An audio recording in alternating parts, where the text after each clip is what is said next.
Eu gosto dessa provocação que a Bruna trouxe aqui já no nosso programa, porque todo mundo acha que o Bolsonaro se rendeu ao Centrão e de repente tem uma interpretação alternativa aqui, né? O Centrão não é bobo, aponta a sua biruta para onde o vento vai e queria muito fechar com o Bolsonaro. Né? Então, sim, pode ser uma sinalização de que essas pesquisas aí, essas enquetes até aqui estão muito equivocadas.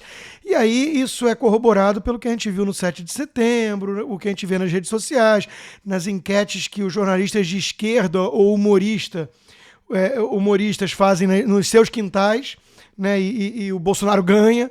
Então você tem a alternativa de ficar repetindo que é todo mundo gado, robô e tudo mais, ou você perceber que tem algum fenômeno aí de resiliência do bolsonarismo em que pese o desgaste natural de governo e de massacre midiático, junto com pandemia, com erros e tudo mais. Então, eu tiro disso que talvez seja provavelmente uma mistura. Né? Qualquer união dessas de conveniência tem interesse dos dois lados, né? Senão não sai a troca.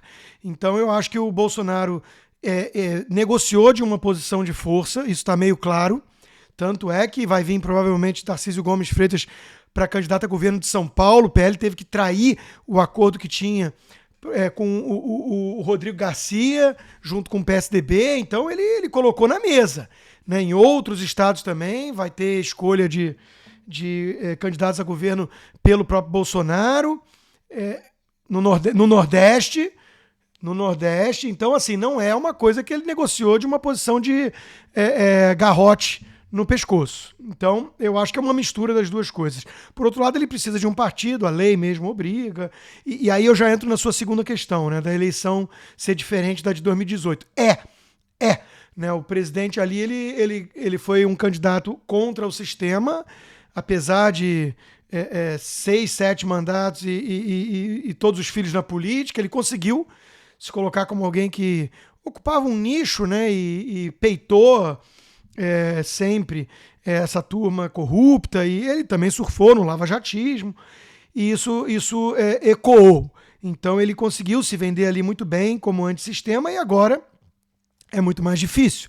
Primeiro porque vão ter quase 4 anos de governo, segundo porque ele está com o Centrão, e terceiro porque há sim acusações, denúncias e algumas mais embasadas em relação ao afastamento, chamemos assim, não traição, isso aí já é narrativa, mas ao afastamento, ou pelo menos a falta de empenho em certas bandeiras ligadas à ética, ao combate à corrupção, à própria Lava Jato. Né? Então, ele vai ter que lançar mão de instrumentos mais tradicionais da política, que dizem respeito justamente a isso. Tempo de TV, capilaridade em prefeituras, cabos eleitorais e máquina, né? Então eu acho que nesse sentido ele está fazendo uma movimentação, primeiro inevitável, porque ele precisa de um partido, segundo, lógica dentro dessa ótica, porque ele sabe que ele não consegue mais se posicionar agora como o candidato contra o sistema. Então ele já diz com mais naturalidade, eu sou do Centrão, eu sempre fui, é melhor o Centrão que o esquerdão e por aí vai. E aí vem o meu terceiro ponto importante aqui, Paulo. O que o Bolsonaro vai vender então? Né? Ele tem 3 e vai ter quase 4 anos de governo para mostrar. Tem uma pandemia no meio, aí resta a dúvida. As pessoas vão entender que as agruras econômicas, o tamanho do desemprego e tudo isso são derivados de medidas de governadores e prefeitos e o que aconteceu com o mundo, e não de erros da equipe econômica. Isso é a primeira pergunta. Inflação, desemprego, né? E a segunda questão que surge aí, né, é se o presidente consegue prometer à frente, né, uma retomada com base na normalização da situação e colar o auxílio, né, que de R$ 400, o auxílio emergencial e tudo, se isso é mérito dele. Né? Então eu acho que eu fiz o possível para impedir o pior, o estrago econômico, os governadores e prefeitos jogaram contra, a pandemia afetou o mundo todo, e agora confiem que numa situação de normalidade a coisa vai. Né? Esse é o pitch de venda.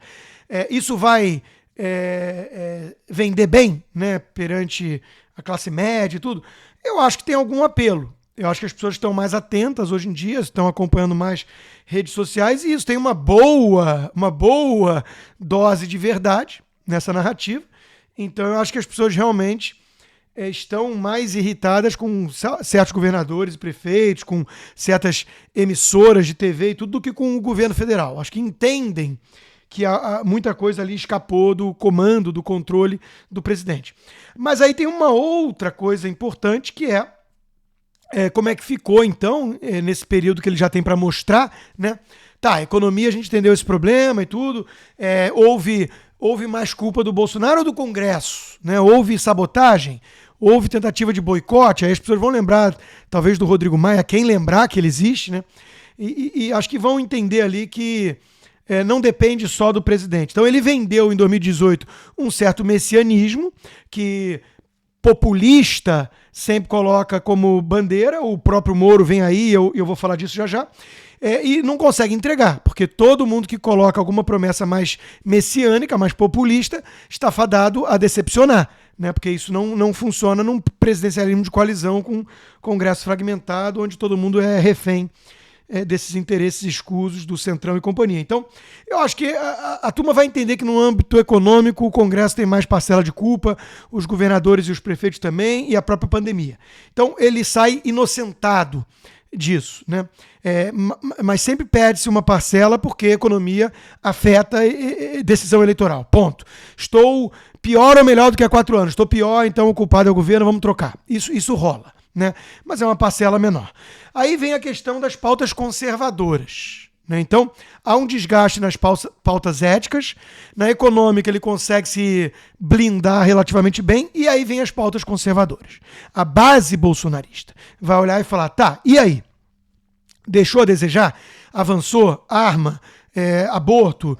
Enfrentar a ideologia de gênero? E blá, blá, blá? Bom, nesse quesito, Paulo, eu acho que a coisa mais importante que o presidente vai ter a vender, e aí eu entro já para fechar a minha análise na questão do Moro, né?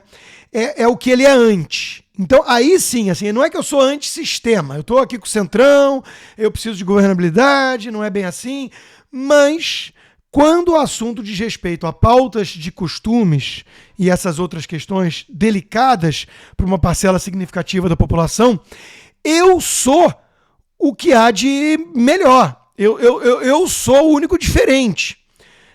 Se não sou eu, o que tem para consumo? Um bando de progressista. E é aí que eu acho que entra a fragilidade do Moro. Veja que o Moro ele tem ali um recall ainda pela Lava Jato, classe média alta, questão da corrupção, do combate à corrupção. Muita gente ainda admira o Moro, mesmo da forma que ele saiu do governo, tem questão de traição que é pouco perdoada aí pelo brasileiro, mas tudo bem. Aí pensa assim numa Janina Pascoal, né? Tá lá avaliando. Não, gosto dele, tem que ver, tem um serviço prestado, mas eu quero ver a posição dele em relação a certas coisas que para mim são inegociáveis. Aborto e tudo mais. E é aqui que eu acho que ele escorrega. Por quê? Ele está tentando uma guinada mais à direita. Ele deu uma entrevista à Jovem Pan de Curitiba com o Mark Souza essa semana e ele falou, né, sobre aborto, ele falou sobre privatização, que é mais a área econômica. A área econômica ele está lá com os tucanos mais liberais, beleza. Mas ele falou sobre arma, tentou se colocar como alguém que defende o direito de o sujeito ter uma arma se ele acha que é adequado para a sua legítima defesa, desde que ele tenha o treinamento adequado e o psicotécnico. Então, ele coloca lá as ressalvas, mas ele está tentando se reposicionar, porque ele saiu do governo da forma que saiu e metralhado por uma militância de direita, não vou dizer bolsonarista necessariamente, mas de direita, que viu nele ali um globalista, viu nele um cara que começou a marinar, começou a tucanar demais, começou a fazer discursos dos PSOL Kids, do MBL. Ora, essa patota toda pode fazer concessões ao liberalismo econômico, mas quando o assunto é costumes e tudo, é um bando de progressista. Não há muita diferença para tucanos, né? Então, essa turma do eleitorado continua órfã na política. E o Moro não vai, na minha opinião, mesmo que ele tente se esforçar para um reposicionamento, ele não vai convencer. Então, o que o Bolsonaro tem como trunfo em relação a esses, sei lá, 20%, 30% do eleitorado, é isso. Eu sou o único que vou bater de frente com um kit gay, com a questão dos evangélicos. Eu sou o único que não sou oportunista.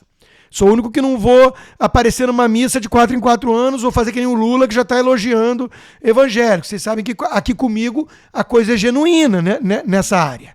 Né? Então, eu acho que ele tem isso sim. O Moro não convence porque as pessoas enxergam nele um tucano em postura, em termos de impostura.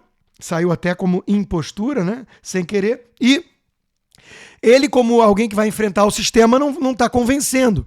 Ele está sendo remunerado pelo Podemos, pelo fundo partidário, ele faz discursos muito suaves em relação a isso tudo, já elogiou o próprio Centrão. Não, tem gente boa no Centrão também. Quer dizer, qual é a grande diferença? Né? Não conseguiu peitar o Supremo nas suas decisões mais equivocadas, andou subindo um pouco o tom, nisso também é verdade, justiça seja feita, mas tudo parece muito calculado. Tudo parece muito calibrado. Então, eu acho que no frigir dos ovos, a turma vai olhar e falar, o que o Bolsonaro tem para vender é isso. Tanto que a pegada dele tem sido nessa linha. Né? Vocês querem o PT de volta? Vocês querem a esquerda? Ele está tentando jogar todos no mesmo saco. Falando, ó, se não for eu, todos esses aí, de alguma maneira, acendem vela, acenam para essa corja de esquerda que dominou o poder no Brasil desde a redemocratização. Eu tenho meus defeitos, eu estou com o Centrão, mas você quer o quê? Você quer Centrão ou esquerdão? É o que tem. Então a pegada do Bolsonaro é essa, Centrão ou esquerdão? Eu sou Centrão, tá? Eu me rendi, entre aspas, sendo que colocou também as condições dele que parecem razoáveis a princípio. Né? É isso que é o realismo, então agora vem mais madura a discussão política. É mais realista. Não temos mais salvador da pátria, não tem messiânico aqui. Então, o que vocês querem? Um cara que ainda aponta para essa direção, né? Ou o resto todo. O resto todo, tucano ou petista, chama do que quiser, tá tudo nos 50 tons de vermelho.